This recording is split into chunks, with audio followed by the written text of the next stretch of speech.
LPCN, fondateur de Battle Rap Québec et du Rakabessic. Le samedi 6 janvier dernier, c'était le deuxième rassemblement.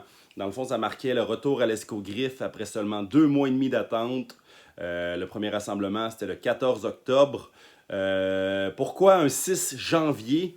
Ça, dans le fond, c'est une date assez inhabituelle pour un événement de Battle Rap. Ben, c'est voulu, j'ai voulu essayer quelque chose. Dans le fond, mon argument, c'était de finir le temps des fêtes en famille, commencer 2024, tout le monde ensemble, du bon pied, avec un événement plein de surprises. Puis pas mal tout ce que j'avais organisé s'est concrétisé positivement. Les gens ont répondu à l'appel, ils ont bravé un début de tempête, puis il y en a eu une bonne encore cette nuit. Dans le fond, le crowd était très très réceptif, tout le monde était là, ils ont assisté à des bonnes performances. Ça a donné dans le fond des performances musicales, des performances de battle, ça a vraiment bien été. Tout le mois de novembre, dans le fond, il avait été consacré au booking de cet événement-là.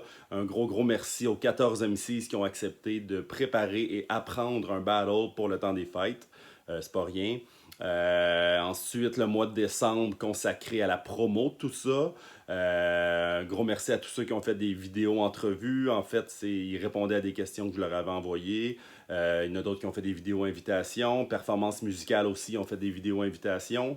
Merci beaucoup. Il y a eu aussi des vidéos prédictions. Merci à Chrome, à Witness. Dans le fond, toutes ces vidéos-là permettent un peu au Rakabessic de circuler, de montrer aussi le sérieux de la chose. Fait qu'un gros merci à tout le monde. Il y a eu aussi les releases YouTube du premier rassemblement. Donc, allez vous abonner sur la chaîne du Rakabessic. Puis allez voir ça, les 5 battles sont disponibles depuis le 29 décembre, si je ne me trompe pas. Voilà, cette soirée-là, ça a vraiment été quelque chose pour vrai. Je ne vais pas tout aller dans les détails. Il y a déjà 5 reviews disponibles sur Battle Rap Québec. Allez voir ça. Un gros merci à ceux qui pensent à donner leur retour écrit ou vidéo sur les événements. Ça permet aux gens qui n'ont pas pu être là d'avoir un peu certains avis à ce sujet-là. Puis, je pense, ça fait longtemps que je n'avais pas vu 5 reviews pour un seul événement. Donc, un gros merci à tous ceux qui ont pris le temps et la peine de le faire sans même que je demande quoi que ce soit. Fait que c'est très gentil. Dans le fond, dans cette soirée-là, il y a eu tout plein de choses que j'ai voulu essayer. Ça a donné des gros moments. Par exemple, Logico puis Mephisto, les deux frères, qui ont été sur scène faire une performance musicale. Ils ont fait 2 tracks et demi ensemble. Logico, il en a fait 5 en tout. Mais de voir des frères jumeaux sur une scène, ça donnait tout le sens à l'idée de famille que je voulais essayer de mettre de l'avant avec tout ça. Il y a eu aussi un duo de beatbox avec Hackbeats et Jivat. Dans le fond, au lieu d'un duel ou une performance de beatbox, c'était un duo, donc c'était très intéressant à voir. Il y a eu aussi un battle surprise. Dans le fond, c'était le retour de Marie Vance qui a affronté AZ. Fait que c'était un battle 100% féminin. 4e battle 100% féminin de l'histoire du battle rap québécois. Il y en a eu un au Word Up, un au Verso et un au DMS. Donc, le Rakabessic a déjà son battle féminin. Fait que c'est vraiment cool pour ça aussi. Donc, le côté Père Noël, Mère Noël, l'effet de surprise était réussi.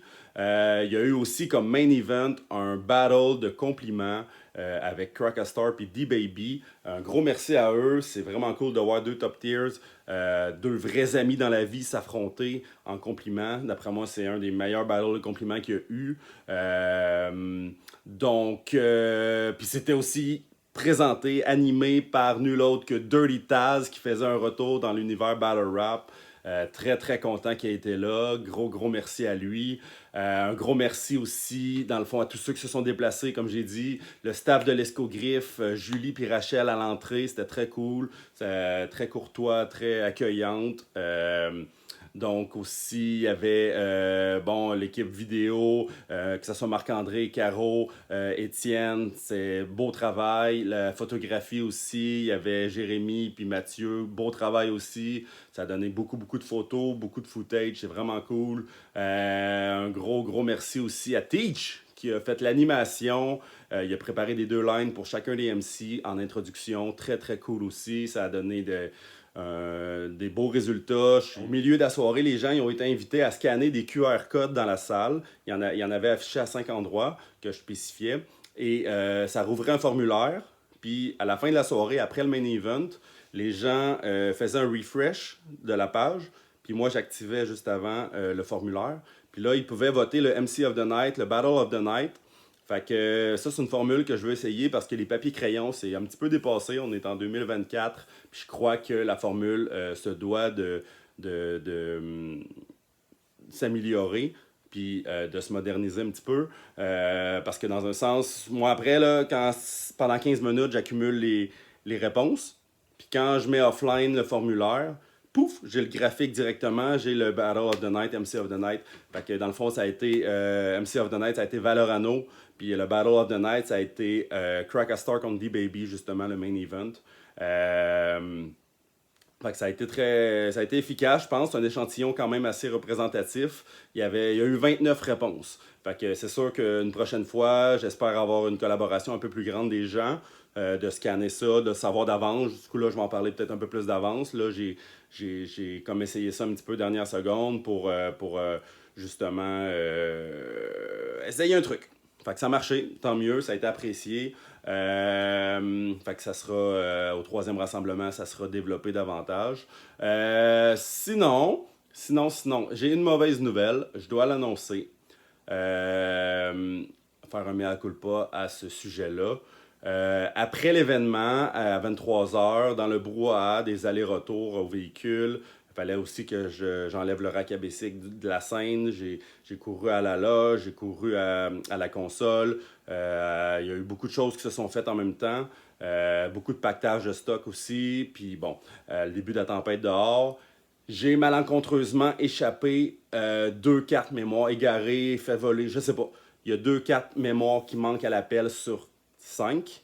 Ça équivaut à 2 caméras sur 4 de la soirée.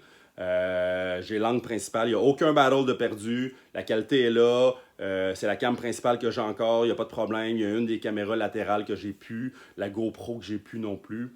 Fait que c'est ça les 2 caméras qui me manquent. Fait que si quelqu'un les a vus, les 2 cartes mémoire, me faire signe. Donc voilà. Je suis très content de la soirée, ça a vraiment été un gros événement, très positif en presque tout point.